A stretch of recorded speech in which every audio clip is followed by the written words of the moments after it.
अच्छा एक निवेदन और करूं, बोले बताओ। तो कहा चिंतार मणि लोक सुखम सुरद्धु स्वर्ग संपदम प्रेक्षति गुरु प्रीतो वैकुंठम योग दुर्लभम। हमने ऐसा सुना है चिंतामणि आ जाए तो संसार के सुख मिल जाते हैं, कल्प वृक्ष मिल जाए तो स्वर्ग की संपत्ति मिल जाती है, लेकिन परमात्मा इन दोनों से भी प्राप्त नहीं होता।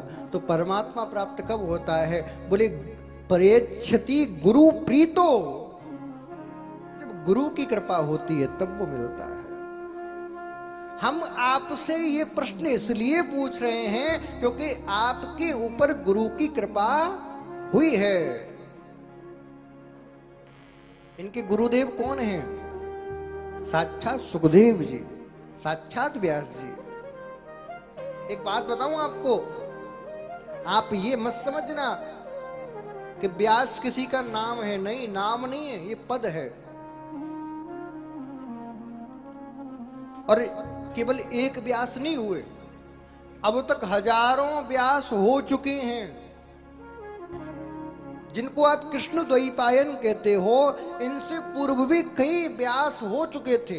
ये व्यासपीठ कोई एक दो दिन की या 2000 5000 साल पुरानी नहीं है। जब से इस सृष्टि की उत्पत्ति हुई है तब से ये व्यासपीठ है। और जाने कितने ऋषि इस व्यासपीठ पर बैठे हैं। व्यास किसको कहा जाता है? जो पुराणों की, जो शास्त्रों की व्याख्या करे वो व्यास है। सौनकादिक महात्मा कहने लगे सूत जी आप उस व्यास परंपरा से आते हो, इसीलिए हम आपसे पूछ रहे हैं। बंधु, जीवन में याद रखना, कुछ करना या ना करना, एक सदगुरु जरूर बनाना। क्योंकि कितना भी धन प्राप्त कर लेना, कितना भी वैभव इकट्ठा कर लेना, जब मन दुखी होगा ना तो ना धन काम आएगी, ना परिवार काम आएगा, ना दौलत काम आएगी, तब केवल सदगुरु काम आएगा। क्योंकि संसार की हर बीमारी का इलाज डॉक्टर कर सकता है, हो सकता है, लेकिन मन की बीमारी का उस पर भी इलाज नहीं है। मन की बीमारी को तो केवल गुरु और गोविंद ही सही कर सकते हैं। और क्षमा करना, आज भारत में 90% भारतीय मानसिक रूप से बीमार हैं। यदि अभी चेकअप कराया जाए तो सब बीमार निकलोगे। क्यों? क्योंकि हमें सच्चा सदगुरु प्राप्त नहीं हुआ। सच्चा सदगुरु कौन? जो हमें भक्त बना दे वो सदगुरु सच्चा नहीं है। तो गुरु का काम भक्त बनाना नहीं होता, गुरु का काम होता है भगवंत बनाना।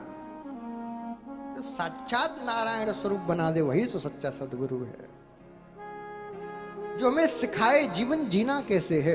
केवल केवल कान में मंत्र फूंक दिया, गले में कंठी बांध दी और हाथ ठोक के कह दिया जाओ तुम चेला हो हमारे, ऐसा गुरु नहीं चलेगा। ऐसे गुरु से कोई लाभ भी नहीं मिलेगा।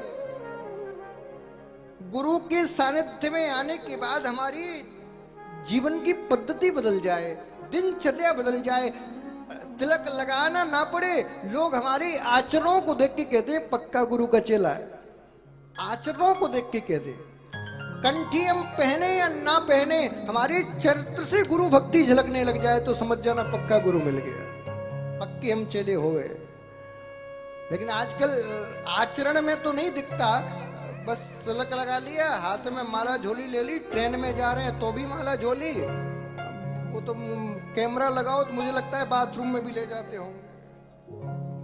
कछू ना छोड़ो महाराज, जहां देखो वही लटकाए घूम रहे हैं, समझ में नहीं आता। अच्छा कई बार मैं देखता हूँ बात भी हो रही है, माला भी चल रही है, समझ में नहीं आता जाप किसका हो रहा है, कौन से देवता है गारी दे रहे हैं महाराज।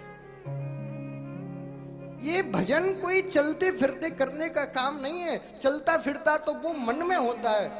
ये जो माला जपी जाती है वो आसन पर बैठ के एकांत में ध्यान लगा के तब जपी जाती है। सत्य बताऊं, आपको बुरा लगे तो क्षमा करना, आज के जो भारतीय अपने आप को हिंदू कहते हैं, उन्होंने सनातन धर्म का ऐसा कर दिया।